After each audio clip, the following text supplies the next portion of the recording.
Politikus PDIP Said Abdullah menanggapi survei soal perbandingan elektabilitas baca pres Ganjar dengan Anies yang terpaut cukup jauh.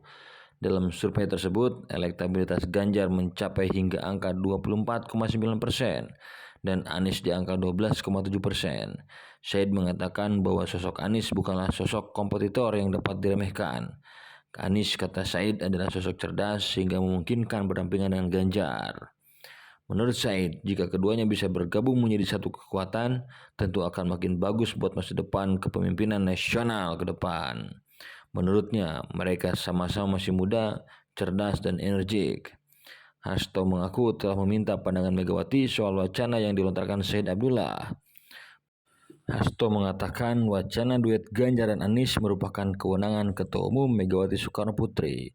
Hasto menuturkan sosok cawapres Ganjar tidak hanya ditentukan berdasarkan tingkat elektoral semata, melainkan dilihat kemampuan teknokratiknya, kesesuaian terhadap ideologi, sejarah perjuangan bangsa, pemahaman terhadap komitmen fakir miskin dan anak terlantar di pilihan negara itu menjadi suatu hal yang sangat penting, kata Hasto.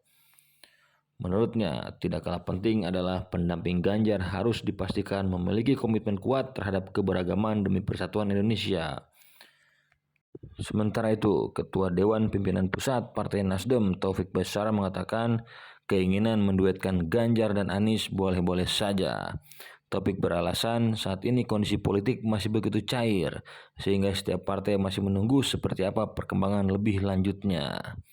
Pria yang akrab disapa Tobas ini mengatakan Nasdem lebih mendorong agar Pilpres bisa berjalan dengan aman sehingga tidak ada pertentangan antar kubu. Sedangkan Presiden Partai Keadilan Sejahtera Ahmad Saiku berpandangan gagasan menduetkan Ganjar Anies tidak mustahil terjadi. Sebab partai politik peserta pemilu 2024 sejatinya belum menetapkan akhir. Menurutnya masih mencari dinamika satu sama lain, jadi masih sangat mungkin terjadi pergeseran capres dan cawapres sampai pada saat nantinya menjelang pendaftaran. Meski peluang duet itu ada, PKS sebagai bagian dari koalisi perubahan menyatakan bahwa hingga saat ini mereka masih teguh mengusung Anies sebagai bakal calon presiden meskipun banyak opsi muncul ke permukaan. Bagi mereka di koalisi tiga partai pengusung Anies sampai hari ini masih solid.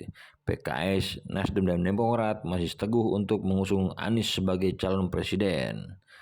Sedangkan Ketua Umum Partai Nasdem Surya Paloh mengatakan rencana menyatukan Ganjar dan Anies dalam satu paket capres-cawapres bukan wacana baru. Hal ini, kata dia, sudah dibahas jauh-jauh hari. Surya Paloh ketika itu dirinya sempat membicarakan duet keduanya dengan Presiden Joko Widodo. Surya Paloh mengklaim Jokowi saat mendengar usulan duet tersebut tidak memberikan penolakan, justru kepala negara menganggukkan kepala. Meski anggukan kepala adalah gestur yang menandai seseorang setuju, namun Surya Paloh mengaku tidak tahu persis makna dari anggukan Jokowi.